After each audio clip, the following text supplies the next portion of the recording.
On enchaîne les gars. Petr-Yan contre Merab Dvalishvili, ça c'est un truc dont on ne s'attendait pas, je pense. Je pense très honnêtement, si on fait une estimation globale, que 80% de la planète voyait Merab, parce qu'il a toujours roulé sur la KT depuis X temps maintenant. Franchement, ça fait un moment. Euh, et je disais même très personnellement que, et je pense que beaucoup vont me rejoindre, honnêtement, euh, s'il battait une seconde fois Petr-Yan, là, euh, il pouvait être considéré comme le GOAT chez les Bentham. Et je continue de le penser, en vrai. Donc voilà, il aura sa revanche immédiate, hein, faut pas déconner. Euh, donc voilà. Mais sur le combat en lui-même, attendez, je me mets bien. Vraiment, c'est la street. Euh, donc sur le combat en lui-même, eh ben, il s'est fait rouler dessus. Et c'est pas quelque chose qu'on a l'habitude de voir venant de Merab. C'est souvent lui qui tue, qui ragdolle ses adversaires. Et là, Petr-Yan, il a eu un game plan très très intelligent. Euh, il a même réussi à le lutter. Chose qui lui avait fait un grand défaut dans le premier combat. Et chez tous les adversaires de Merab, parce que c'est le mec qui a un cardio illimité, qui fait la serpillière avec toi pendant 25 minutes s'il faut, et ben là, ça n'a pas été le cas, hein. Et quand ça a été le cas, et ben Petr-Yan se relevait tout le temps. Il y a même cette fameuse image, voilà, que encore une fois tout le monde a vu et a retenu. Merab qui a Yann sur les épaules comme ça, c'est un petit peu son signature move hein, en vrai. Il est là, il marche un peu, il va au milieu de la cage, il regarde les gens, et bam, il le slam. Et ben même là, ok, c'est arrivé, t'as fait ton petit show, mais derrière Petr-Yan, il se relève et il n'y a rien, tu vois, il se passe rien.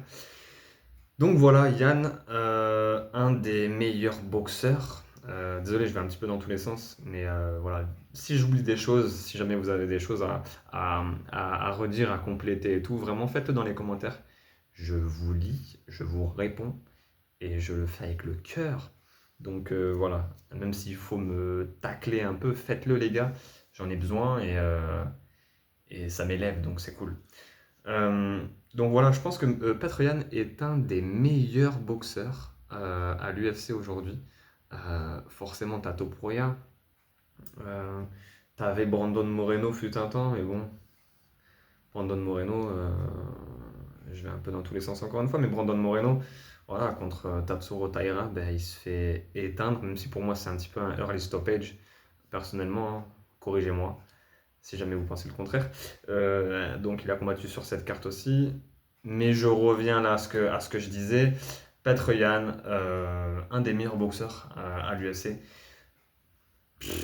demande à Merab. Vraiment, coupez-la, coupez-la. Non, non, en fait le visage des combattants que Petr-Yan affronte souvent en témoigne.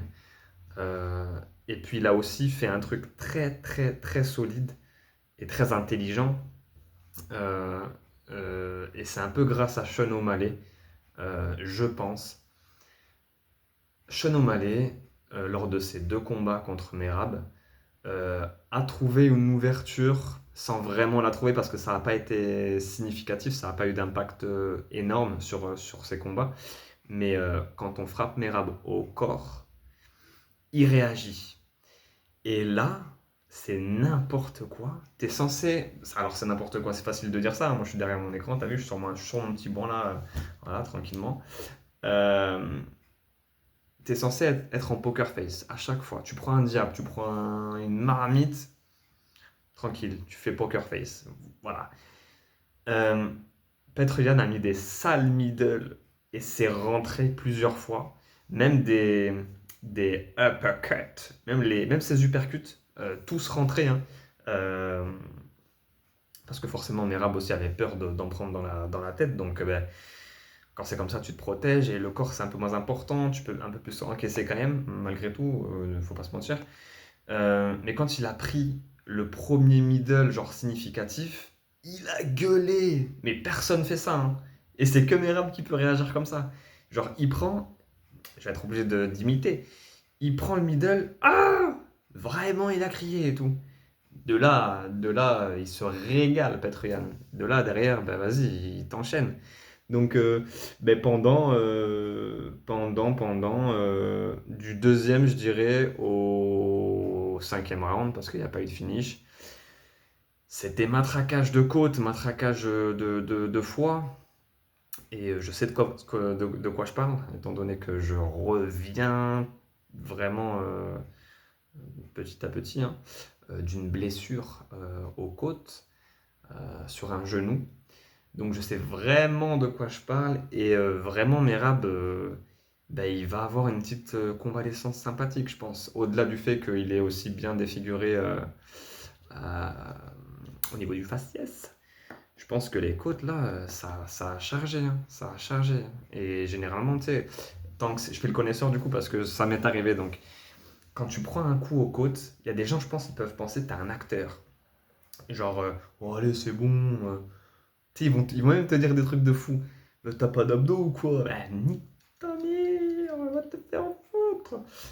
En fait, quand tu prends un coup aux côtes et que c'est même ne serait-ce qu'une contusion, euh, et ben c'est genre, tu sais, une blessure intercostale. Ça peut très bien être une côte froissée. Après, je suis pas médecin, mais ça peut très bien être une côte froissée, fissurée, cassée. Bon, cassée, c'est cassé. Cassé, tu te plies en deux, c'est terminé. Voilà, tu reviens pas avant X temps. Mais moi, tu vois là, il semblerait que ce soit une contusion intercostale, peut-être une côte froissée. Bref, je n'ai même pas fait de radio pour te dire le guerrier que je suis, ou le con. Mais ouais, un mois, un bon mois, peut-être un mois et demi même, tu vois, genre d'arrêt total de quoi que ce soit, de tout sport confondu, pour se rétablir. Parce que inspiration profonde, ça pique, euh, tu tousses, ça pique, tu rigoles quand t'as envie, quand tu sais, quand t'as des fous autour de toi, tes potes, voilà, les gens avec qui tu taffes ou quoi, c'est des bons vivants et tout, et que toi tu kiffes ça aussi, et ben même rire, ça fait mal. Et le pire, c'est éternuer, parce que tu sais pas quand tu vas éternuer.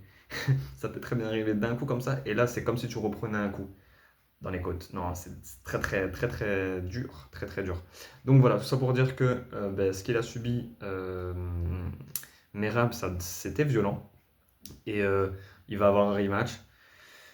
Donc pas d'inquiétude pour lui, et il y a potentiellement même un monde dans lequel on vit aujourd'hui, je pense, où il reprend sa ceinture pas aisément, mais où je pense qu'il peut faire le taf parce qu'il faut se dire aussi qu'il a enchaîné en une année 4 défenses de titre. Personne ne fait ça non plus. Et il avait envie d'être actif, je pense, tu vois, être actif, faire de la thune, forcément. Donc voilà, ça lui a porté préjudice. Des cuttings à répétition, des voyages à répétition, jamais de repos significatif et tout. Donc ce sont les circonstances atténuantes, je pense, qui font qu'il a perdu son titre, malheureusement. Et voilà. Donc moi j'ai hâte d'une revanche, enfin pour le coup d'une belle. Voilà. Et je crois qu'on est bon. Je vais pas vous faire le débrief de certains autres fights qui m'ont plu. Parce que elle est quand même passée un petit peu sous les radars cette carte, on va pas se mentir. Elle était très cool, hein, mais elle est quand même passée bien bien sous les radars. Je pense que vous l'avez vu de toute façon, donc en vrai, bah, ce qui vous a plu, vous savez très bien ce que ça va engendrer et tout. J'ai fait certains trucs, hein, j'ai fait Peyton Talbot, Henri Cerudo. J'ai évidemment fait Faresiam, ce, ce fou. Euh, Ça fait trop plaisir. Et puis prochainement, là, il y a Morgan Charrière qui prend Melkisa El Costa. Et là, moi, j'ai trop hâte aussi. Donc voilà, les gars. Euh, on s'attrape bientôt.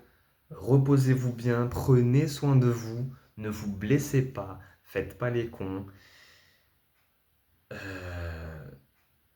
puis voilà, on s'attrape dans une prochaine vidéo. Moi, je vous laisse là. Bye.